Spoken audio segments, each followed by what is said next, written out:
Dia 8. Resolem problemes de selectivitat. Exercici 5. Considereu la següent recta R i la recta S que passa pel punt 2, menys 5, 1 i que té per vector director menys 1, 0, menys 1. Apartat A. Estudieu la posició relativa de les rectes R i S. Apartat B. Calculeu l'equació general del pla que és paral·lela a la recta R i conté la recta S.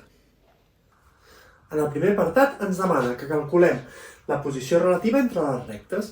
El primer que podem veure és que el vector extret d'aquesta recta R són els 3 numerets de les divisions, perquè és la fórmula contínua, i el vector és 2, menys 2, 1. I el vector de la recta R és menys 1, 0, menys 1. Veiem que aquests vectors no són proporcionals, per tant les rectes no seran ni paral·leles ni coincidiran. Per tant, hem de calcular aviam si aquestes rectes es tallen en un punt o simplement s'encreuen i per tant tampoc es toquen. Com ho farem? Calcularem el vector que hi ha entre una i l'altra recta, que serà restant els dos punts. Per tant, el vector PR, PS, PR serà 1 menys 2, per tant menys 1, 3 menys 5, per tant 8, i 0 menys 1, per tant menys 1.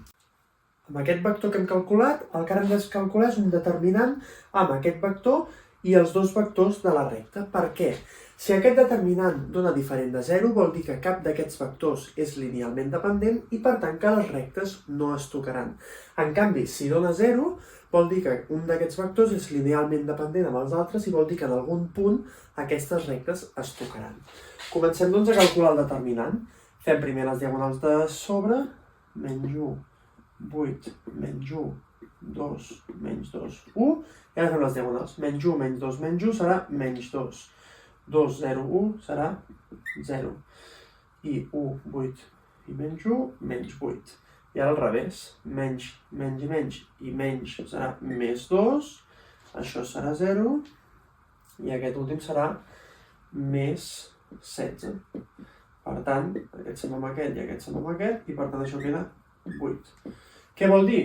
Que les rectes s'encreuen i per tant no es toquen. En aquest segon apartat el que ens demana és que calculem un pla que contingui la recta S i que sigui paral·lel a la recta R. Per calcular un pla, l'equació d'un pla, necessitem dos vectors i un punt. Per tant, els dos vectors seran els de les dues rectes, perquè els dos vectors són paral·lels al pla, i el punt serà el de la recta S, perquè és el pla, la recta que vols que sigui contínua. Per calcular un pla, el que hem de fer és fer un determinant amb les tres variables restades al punt i els tres vectors, i calcular aquest determinant. En aquests casos és millor fer-ho per adjunts, perquè així tenim aquesta línia d'aquí, i el que hem de fer és multiplicar això per aquest adjunt d'aquí, aquesta matriu de 4.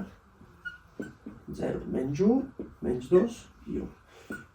Amb negatiu fer el mateix amb la Y, però ara serà sense aquesta columna del mig. Per tant, menys 1, menys 1, 2 i 1. I finalment, sumant-li la variable z i fent sense la fila del mig. Per tant, menys 1, 0, 2 i menys 2. Seguim calculant el determinant i fem aquests petits determinants d'aquí.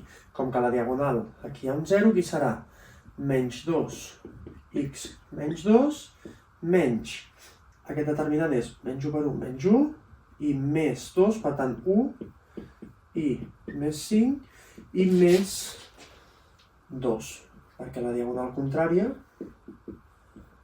I això hem d'igualar a 0, perquè aquest determinant ha donar 0. Per tant, resolem els parèntesis, menys y, menys 5, més 2z, menys 2, igual a 0.